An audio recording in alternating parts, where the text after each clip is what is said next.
আসসালামু আলাইকুম সবাইকে। সবাই কেমন আছেন? এই তো নতুন একটি রেসিপি নিয়ে চলে আসলাম আপনাদের সাথে দেখা করার জন্য। তো এটা হচ্ছে আলু পকোড়া। আলু কুচি, কুচি করে এটাকে পাকোড়া বানিয়েছি। তো আসেন দেখে নেই রেসিপিটা কিভাবে বানানো হয়। এই রেসিপিটা বানিয়ে খাবেন বাসায়। খুবই মজা, সন্ধ্যার খাবার হিসাবে। এখানে আমি নিয়ে নিলাম আলু আগের থেকেই কুচি করে ফেলেছি। তো এখানে নিয়ে নিয়েছি আলু কুচি, মরিচ কুচি, পেঁয়াজ কুচি আর হচ্ছে ধনেপাতা কুচি। তো এগুলো আমরা বাসার মশলা দিয়েই হচ্ছে বানিয়ে নিব, এক্সট্রা কোনো মশলাই লাগবে না। দিয়ে দিলাম হচ্ছে লবণ, পরিমাণ মতো লবণ। তারপরে দিয়ে দিব অল্প পরিমাণে হলুদ গুঁড়ো, অল্প পরিমাণে ধনিয়া গুঁড়ো। মরিচের গুঁড়োটা অ্যাভয়েড করতে পারেন, যারা ঝাল খান তারা দিতে পারেন, কারণ এখানে কাঁচা মরিচ দিয়েছি।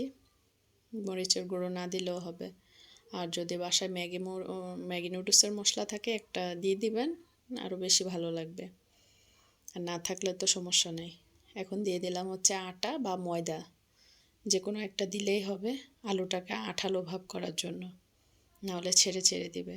এখন দিয়ে দিলাম হচ্ছে চালের গুঁড়ো, পাকোড়াটাকে মুচমুচে করার জন্য। এখন সবগুলো উপকরণকে হাতে ভালোভাবে কচলিয়ে মেখে নিব।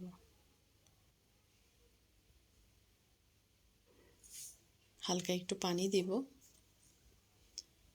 বেশি অল্প করে দিবেন পানি, বেশি পানি দিবেন না। বেশি পানি দিলে আবার পাতলা হয়ে যাবে,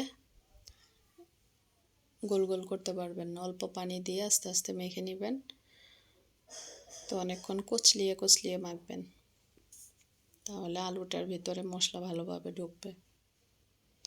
এই তো আমার মাখামাখি চলতেছে। মাখামাখি শেষ পর্যায়ে আমি চুলায় তেল গরম দিয়েছি। এখন আমি এগুলোকে গোল গোল করে তেলে দিয়ে দিব আস্তে আস্তে করে। তো এই তো আমার তেল গরম হয়ে গিয়েছে। এখন আমি একটা একটা করে পাকোড়া দিয়ে নিব।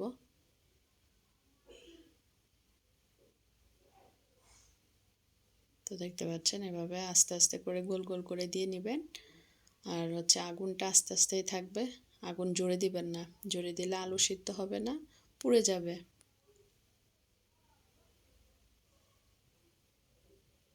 তো এই তো আমার কমপ্লিট প্রায় ভাজা। এই তো হয়ে গিয়েছে। এখন আমি সস দিয়ে পরিবেশন করব। তো কেমন লেগেছে আমার রেসিপিটা অবশ্যই জানাবেন। যদি ভালো লেগে থাকে অবশ্যই আমার পেজটিতে লাইক, কমেন্ট, শেয়ার দিয়ে পেজটির পাশেই থাকবেন। সবাই ভালো থাকেন, সুস্থ থাকেন, হেফাজতে থাকেন।